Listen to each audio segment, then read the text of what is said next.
ఇక ఎడతెరిపి లేకుండా కురుస్తున్న వర్షాలు హైదరాబాద్ని అల్లకల్లోలం చేసి ఎక్కడ చూసినా వరద నీరే. ఏ ప్రాంతానికి వెళ్ళినా నీటిలో చిక్కున్న బస్తీలే.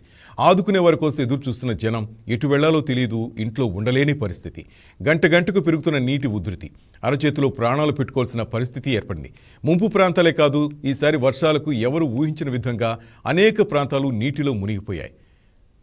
భారీ వర్షాలకు జంట జలాశయాలైన గండిపేట, హిమాయత్ సాగర్ నీటి మట్టం విపరీతంగా పెరిగింది. దీంతో అధికారులు వెంటనే నీటిని దిగువ ప్రాంతాలకు వదిలారు. అంతే ఒక్కసారిగా మూసీ పరివాహక ప్రాంతాలు జలమయమయ్యాయి.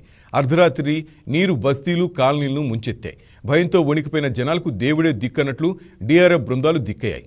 మూసీ నది ఒడ్డున నిర్మితమైన మహాత్మాగాంధీ బస్టాండ్ పూర్తిగా మునిగిపోయింది.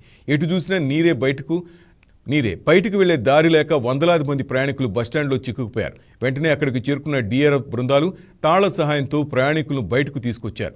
వివిధ ప్రాంతాల నుంచి వచ్చిన బస్సులు కూడా బస్టాండ్లోకి వెళ్లే దారి లేక రోడ్లపైనే నిలిచిపోయాయి. మిగతా బస్సును శివారు ప్రాంతాల్లో నిలిపివేశారు.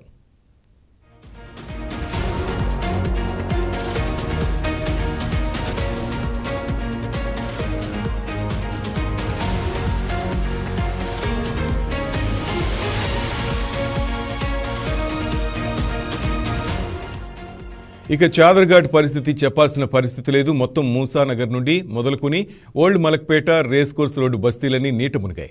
అక్కడి ప్రజలను సైతం అధికారులు సురక్షిత ప్రాంతాలకు తరలించారు. కోటి నుంచి దిల్సుఖ్ నగర్ వెళ్లే చాదర్ఘాట్ బ్రిడ్జి రాకపోకలు నిలిపేశారు. హైడ్రా కమిషనర్ రంగనాథ్ మూసీ పరివాహక ప్రాంతాలతో పాటు ఎంజీబీఎస్ బస్టాండ్లో ఆయన పర్యటించారు. అక్కడ ప్రజల ఇబ్బందులను స్వయంగా అడిగి తెలుసుకున్నారు. రికార్డు స్థాయిలో వర్షాలు కురవడంతో జంట జలాశయాలను ఒకేసారి వదలటం వల్ల మూసీకి వరద నీరు పోటెత్తిందని ఆయన వివరించారు. వీలైన త్వరగా స్థానికులు అందించిన సమస్యలు పరిష్కారం చేపడతామని హామీ ఇచ్చారు.